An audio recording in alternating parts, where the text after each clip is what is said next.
and so forth, but you don't Yeah. like meetings before 10 a.m. No. You like to get 8 hours of sleep, and Yes. you don't like PowerPoints. Explain all that. Why is that? Okay, so I like to putter in the morning. I get up early. I go to bed early. I get up early. I like to putter in the mornings. I like to read the newspaper. I like to have coffee. I like to have breakfast with my kids before they go to school. So I have my kind of puttering time is very important to me. And so that's why I set my first meeting for 10 o'clock. I like to do my high IQ meetings before lunch. Like anything that's going to be really mentally challenging, that's a 10 o'clock meeting. And because by 5 p.m., I'm like, I can't think about that today. Let's try this again tomorrow at 10 a.m. And so then on sleep, I get 8 hours of sleep. I prioritize it, unless I'm traveling in different time zones. Sometimes it's impossible, but I am very focused on it. For me, I need 8 hours of sleep. I think better. I have more energy. My mood is better. All these things. And think about it. As a senior executive, what do you really get paid to do? As a senior executive, you get paid to make a small number of high-quality decisions. Your job is not to make thousands of decisions every day. Is that really worth it if the quality of those decisions might be lower because you're tired or grouchy or any number of things? Now, it's different if it's a startup company. I mean, you're really, when Amazon was 100 people, it's a different story, but Amazon's not a startup company, and all of our senior executives operate the same way I do. They work in the future, they live in the future. None of the people who report to me should really be focused on the current quarter.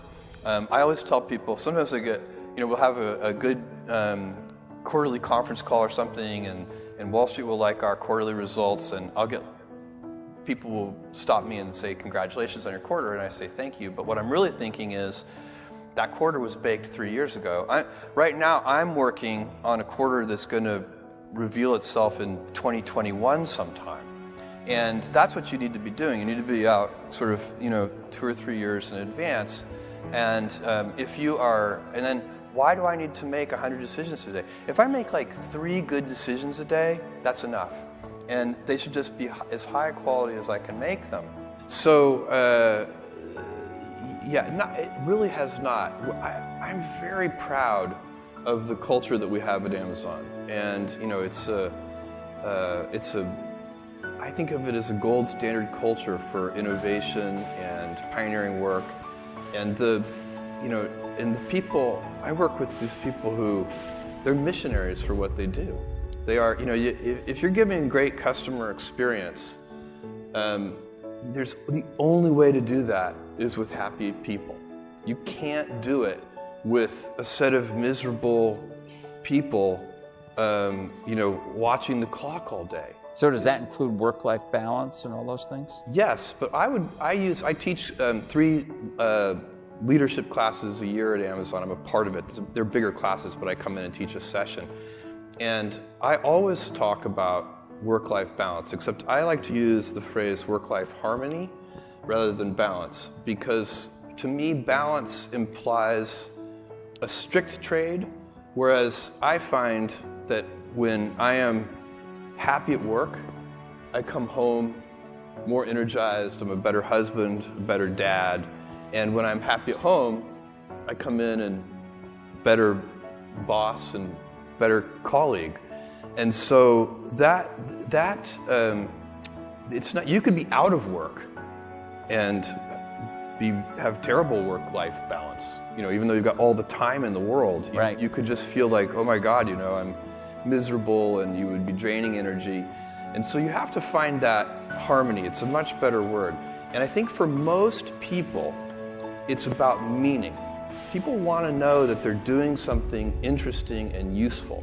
And for us, because of the challenges that we have chosen for ourselves, we get to work in the future, and it's super fun to work in the future for the right kind of person. There are people, who,